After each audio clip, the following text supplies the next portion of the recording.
Oh, hi everyone. It's Jenny back again on my blog, and I wanted to share. I'm going to try and keep it as short as possible, but maybe 5-10 minutes on what happened to me this summer.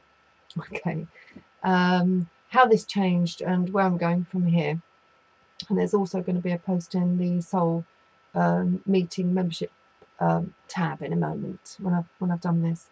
So. I was telephoning people, and those of you that are watching this video that had received a call from me, thank you very much for your patience. I was telephoning people to ask them to join my group. It was part of a business plan that was given to me. I loved the business plan, but I couldn't stand the action. Okay, I mean, it's probably I discussed it through my business coach, and I'm hugely respectful of him, and I'm still very supportive of him. But the strategy for me wasn't working, and the more I reflected on how it wasn't working for me, the more I felt I was just being one of these sort of moaning minis for no good reason, and wondered what the disturbance was. Was it that I just didn't like the approach? Did it feel not true to me? What was wrong with it? So after a lot of reflection, I realised I had a problem with attracting not just people to me, but the paradox is publicity. And yet, while I want people to know all about my business so I can share what I've got to learn, I was got to offer, I was scared about stepping out into my own public. Now, it sounds like, flaming Jordan or something, but it wasn't a case of that. I was just anxious about what they might think of me. And as I dug deeper into this fear, all sorts of stuff came up. I was talking a lot at the time to various therapists on the phone, just touching base, really, just thinking, because of a tradition of networking, business networking in my local community. You get used to hearing how somebody might help you or how you might help someone. So I was basically talking to loads and loads of people and just thinking, how could I work with this person, or how could they work with me? How could we do something that would be mutually beneficial to our business? And yet at the same time having this fear of stepping out there, almost a fear of being known. So I bought a few books on recommendation from various people, and I'm going to show you them now. This one, first of all, you can see that it's very bright today. So it's called The Soul of Money by Lynn Twist. And how did I come across this? One of my dear friends up north, actually, who's not a therapist at all, he's an economist, was telling me about, we were discussing about the recession and money and so on and so forth. And I thought it'd be a really good idea for me to explore a lot more my relationship with money. So I bought this book and I read that. I'll tell you a bit about it in a moment. Then I was interviewed by Matt in State, Matt Sisson, I think he calls himself. Hi, Matt. And he recommended reading Gay Hendricks, who is an American guru. The Soul of Money is written by Lynn Twist. And Gay Hendricks, there you go. I bought this one. I thought, this looks good. I'll have a look at this. This is all about stepping into your authenticity and really being you in your marketing message. And then I think Matt also recommended the following book, but so did my dear friend Tony in Liverpool. This one is being quite heavily promoted at the moment. It's newly published this year by an Asian lady called Anita Moorjani, and she recovers from end-stage cancer. So quite dramatically, without real medical intervention.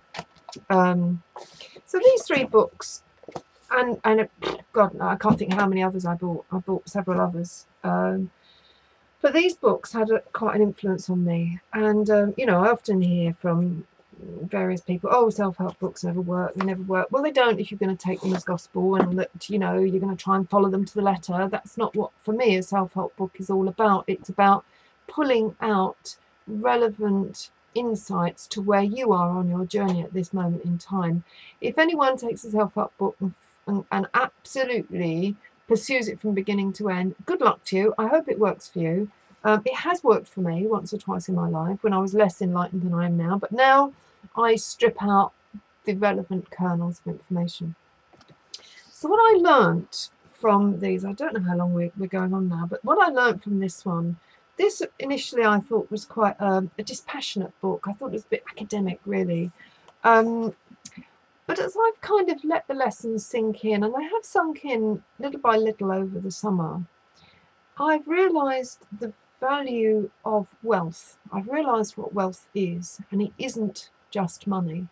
And this is something that Lynn Twist tries to explore and explain in her book quite a lot. And what this has helped me to do is actually to stop worrying about how much I'm earning, and stop worrying if I'm going to make the targets, or stop worrying if I'm going to have enough people to run a group. I'm running them in anyway, because the wealth isn't just about my financial gain. It's about so much more. And I think Lynn explores that really clearly in her book, on what wealth actually is. So, of course, I'm interested in money. Who isn't? But that's not what I'm about. And I think this is one of the reasons why I had to depart from telephoning people. It felt to me disingenuous. I couldn't be authentic doing that. It felt like a numbers game. And I don't want to do a numbers game. I really want to attract those people to me who love the message and who want to work with me. It's as simple as that, really.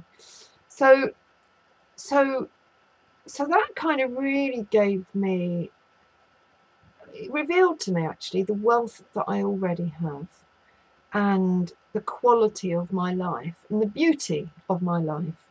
And I felt deeply calm when I reflected on the message of that book. It was a really beautiful message, and also, you know, relative to some of the people she talks about in the book, I'm wealthy beyond belief. So it really gave me a perspective. I read Gay Hendricks' book. I'm not quite finished yet, actually. I'm still a few pages from the end.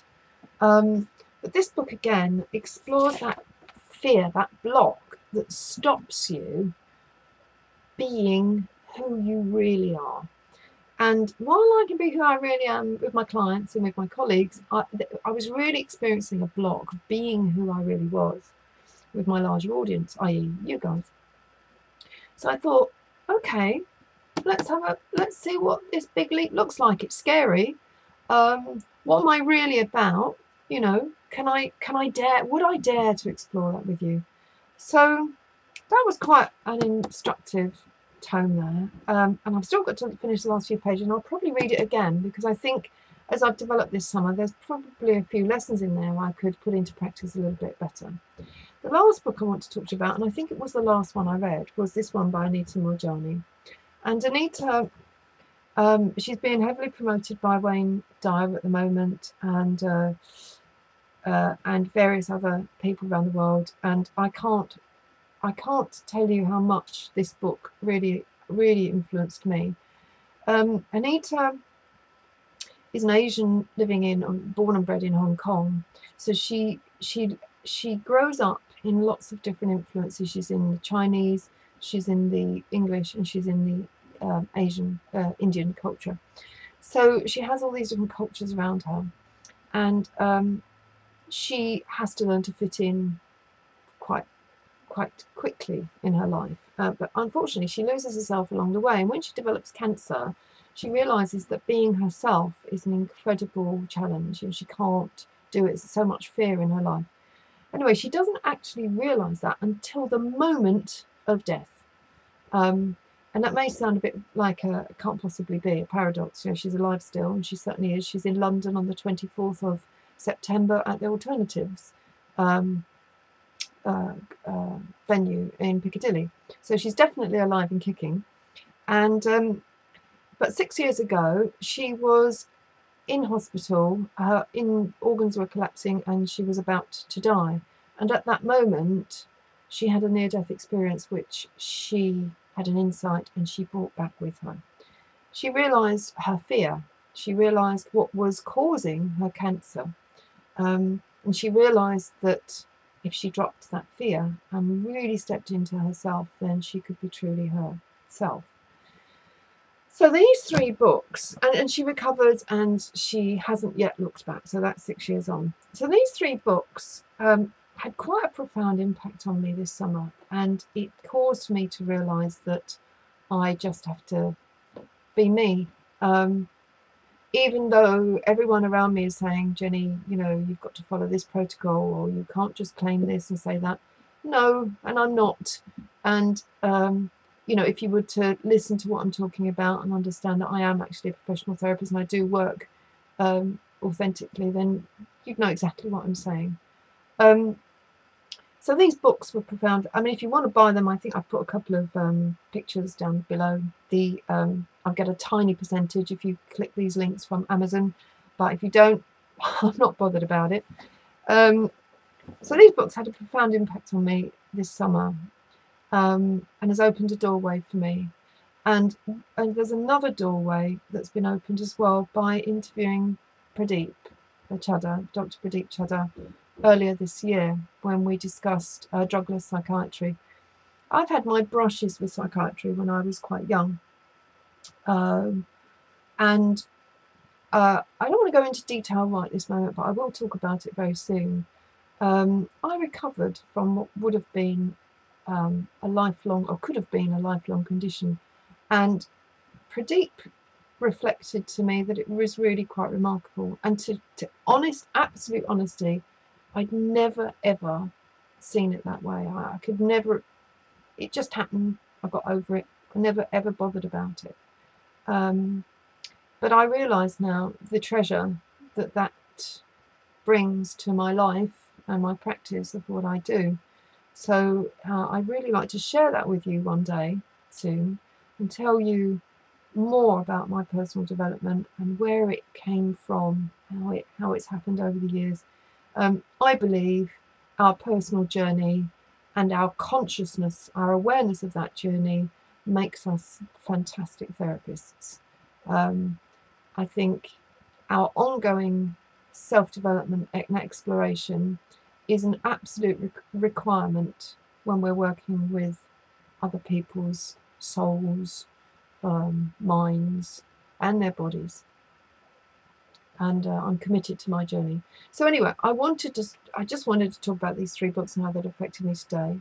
I'm going to stop there, and I look forward to hearing more from you.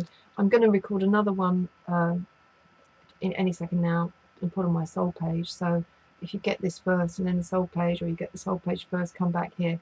And I look forward to working with you in the future. Thanks.